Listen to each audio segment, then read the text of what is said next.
Hi friends, welcome to CV Zone 2.0. So Bigg Boss season 8 கோலாகலமாக start ஆகிடுச்சு. Start ஆகி 24 மணி நேரத்தில் ஒரு செக்கும் வச்சு ஒருத்தங்களை வெளியவும் அனுப்பிச்சிட்டாங்க. இந்த எலிமினேஷனை யாருமே எதிர்பார்த்துருக்கவே மாட்டோம். நான்லாம் ரொம்பவே ஃபீல் பண்ணேன். இந்த வாரம் எத்தனை பேர் எவிக்ஷனுக்கு நாமினேட் ஆகியிருக்காங்கன்னு பார்த்தீங்கன்னா மொத்தம் 6 பேர் ஆகியிருக்காங்க. ஸோ இவங்க யார் யார் எவ்வளோ ஓட்டு வாங்கியிருக்காங்க, எந்தெந்த பொசிஷனில் இருக்காங்க சொல்லிட்டு பார்க்கலாம் வாங்க. ஸோ இந்த பிக் பாஸ் 8ல் நிறைய பேர் எதிர்பார்த்துருப்பீங்க. முன்னாடி நிறைய ஃபேக் நியூஸ் வந்துச்சு. எனக்கு பிடிச்சவங்களாம் வராங்கன்னு சொல்லிட்டு நானுமே ரொம்ப ஆர்வமாக இருந்தேன். பட் பார்க்கும்போது 18 பேரில் சில பேரில் எக்ஸ்பெக்ட் பண்ணதான் இவங்க வருவாங்கன்றது. ஆனால் பல பேர் எக்ஸ்பெக்ட் பண்ணலை. பல பேர் யாருன்னே தெரியல. ஸோ இருந்தாலுமே டே 1லேருந்தே பயங்கர ஃபைட்டு, ஒரு பயங்கரமான விஷயங்கள்லாம் ஸ்டார்ட் ஆகிடுச்சு. ஸோ யார் யார் இவ்வளோ ஓட்டு வாங்கியிருக்காங்க அப்படின்றத லைனாக பார்க்கலாம். ஸோ ஃபஸ்ட் பிளேஸில் யார் இருக்காங்க பார்த்தீங்கன்னா சௌந்தர்யா இருக்காங்க. அவங்களுடைய ஓட்டு எண்ணிக்கைக்கு எவ்வளோ பார்த்தீங்கன்னா 21,811 ஓட்டுகள் வாங்கியிருக்காங்க. ஓட்டிங் சதவீதம் பார்த்தீங்கன்னா 24.76 இருக்குது. ஸோ சௌந்தர்யா பார்த்தீங்கன்னா அந்தளவுக்கு ஃபேமஸ் இல்லை. பட் யாரை அவங்களுக்கு இவ்வளோ ஓட்டு போடுறாங்க அப்படின்னு நம்ம யோசிச்சுட்டு இருந்தால் அவங்களுடைய வாய்ஸால் அவங்க ஒரு சிம்பத்தி கிரியேட் பண்ணிட்டாங்க. ஸோ மேபி அதனால் கூட அவங்களுக்கு நிறைய ஓட்டு எண்ணிக்கைகள் வந்திருக்கலாம். ப்ளஸ் நல்லாவும் பேசவும் செய்கிறாங்க. அதுக்கப்புறம் பார்த்தீங்கன்னா செகண்ட் பிளேஸ் முத்துக்குமரன். இவர் எவ்வளோ ஓட்டு வாங்கியிருக்காரு பார்த்தீங்கன்னா 18,195 ஓட்டுகள் வாங்கியிருக்காங்க. ஓட்டிங் சதவீதம் 20.66. முத்துக்குமரன் ஆல்ரெடி பார்த்தீங்கன்னா பட்டிமன்றத்திலேயே பயங்கரமாக பேசி பயங்கரமாக கலக்குனாரு. இவருடைய பேச்சு, அதாவது ஒருத்தர் ஒரு விஷயத்த சொல்லும்போது அவங்களுடைய அந்த என்ன சொல்ல வராங்க அப்படின்றது தெளிவாக புரிஞ்சாலே போதும். அவங்க எப்பயுமே வின் பண்ணவங்களாக தான் எல்லாருக்குமே தெரிவாங்க.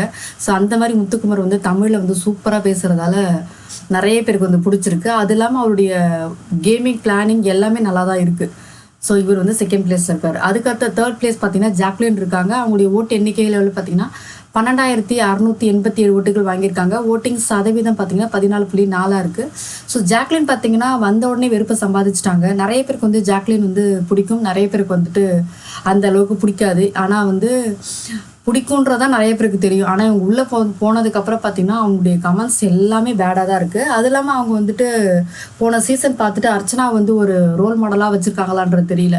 ஏன்னா எல்லா இடத்துலையும் அவங்க வரணும், எல்லா இடத்துலையும் தெரியணுன்ற மாதிரி இருக்காங்க. அதே போல் யார்கிட்டையும் சகஜமாக பேசுகிற மாதிரி தெரியல. யாராவது பேசலாம் என்ன அப்படின்ட்டு போகிற மாதிரி தான் இருக்குது. ஒரு சண்டை மூடோடு தான் இருக்காங்க. சரி பார்க்கலாம் அவங்க எப்படி தான் இருக்காங்கன்னு சொல்லிட்டு. அதுக்கடுத்தது ஃபோர்த் பிளேஸ் பார்த்தீங்கன்னா அருண் பிரசாத் இருக்காரு. அவருடைய ஓட்டு எண்ணிக்கையில் பார்த்தீங்கன்னா 12,459 ஓட்டுகள் வாங்கியிருக்காங்க. ஓட்டிங் சதவீதம் பார்த்தீங்கன்னா 14.14 இருக்குது. ஸோ அருண் பிரசாத் பார்த்தீங்கன்னா நல்ல ஜாலி டைப்பாக இருக்கிற மாதிரி தெரியல. பயங்கரமாக கோவம் வரும் அப்படின்றதான் தெரியுது. ஏன்னா ஃபஸ்ட்டு பேட்மேன் அவங்கள நாமினேட் பண்ணும்போது பிக் பாஸ் புரியலன்னும் போது அவர் 2 வாட்டி டக்குன்னு ஒரு ஹைப்பர் டென்ஷன் ஆனார். நிறைய பேர் நோட் பண்ணியிருப்பீங்க. ஸோ அந்தளவுக்கு அவருக்கு கோவம் வரும்ன்றது இதில் தான் தெரியுது. ஏன்னா பாரதி கண்ணம்மாலும் அப்படி இருந்தார், அவராக இப்படி அப்படின்ற மாதிரி இருக்குது. ஸோ வெயிட் பண்ணி பார்க்கலாம். அதுக்கடுத்து ஃபிஃப்த் பிளேஸ் பார்த்தீங்கன்னா பேட்மேன் ரவீந்தர் இருக்கார். அவருடைய ஓட்டு எண்ணிக்கையில் பார்த்தீங்கன்னா 11,709 ஓட்டுகள் வாங்கியிருக்காங்க. ஓட்டிங் சதவீதம் பார்த்தீங்கன்னா 13.29 இருக்குது. ஸோ ரவீந்தரை நிறைய பேர் டார்கெட் பண்ணிட்டு இருக்காங்க, வலை வீசி போட்டிருக்காங்க. எப்போ ஒரு மாட்டுவாரி எப்போ பிடிச்சி இழுக்கலாம் அப்படின்னு சொல்லிட்டு. ஏன்னா அவரே சொல்லியிருக்காரு, நான் 2வது சீசன்லேருந்து போன 7வது சீசன் வரைக்கும் எல்லாரையும் வச்சு செஞ்சுருக்கேன். ஸோ எனக்குன்னு ஒரு கூட்டம் இருக்குது அப்படின்றது சொல்லியிருக்காரு. உண்மையிலே தான் நிறைய பேர் அவர் மேலே அந்த வெறுப்பு எல்லாருமே வச்சுருப்பாங்க. அதே போல் அவருடைய கேம் பிளானிங் பக்காவாக இருக்குது. அவருக்கு அந்த ஃபிசிக்கல் மூமெண்ட் தான் இல்லையே தவிர மென்டலி பயங்கர ஸ்ட்ராங்காக இருக்கார். அந்த நேற்று 24 மணி நேரத்தில் அந்த பொண்ணை வெளியே அனுப்புறதுக்கு ஒரு முக்கிய காரணன்றது சொல்லலை. ஏன்னா இவரை தான் எல்லாருமே நாமினேட் பண்ணியிருந்தாங்க. அந்த கேம் பிளானே டக்குன்னு இவர் அந்த பொண்ணை சொல்லி சேஞ்ச் பண்ணினார். ஸோ இவருடைய பேஸ் எல்லாமே செம்ம ஸ்ட்ராங்காக அடுத்தது என்ன மூவ் பண்ணணும், எப்படி கொண்டு போகணுன்றது நல்லா தெரிஞ்சு வச்சுட்டு உள்ளே போயிருக்காரு.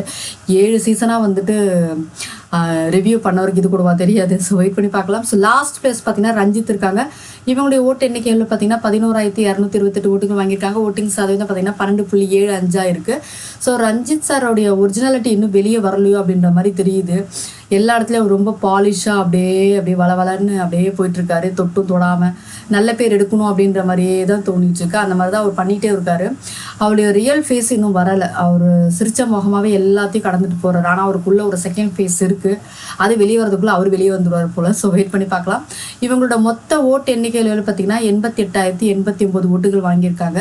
ஸோ இந்த வாரத்தில் முதல் நாளே யார் ஃபர்ஸ்ட் பிளேஸு யார் லாஸ்ட் பிளேஸு அப்படின்றத பார்த்தீங்கன்னா அடுத்த ஒரு சூப்பரான வீடியோ சந்திக்கிறேன். அது வரைக்கும் பாய்.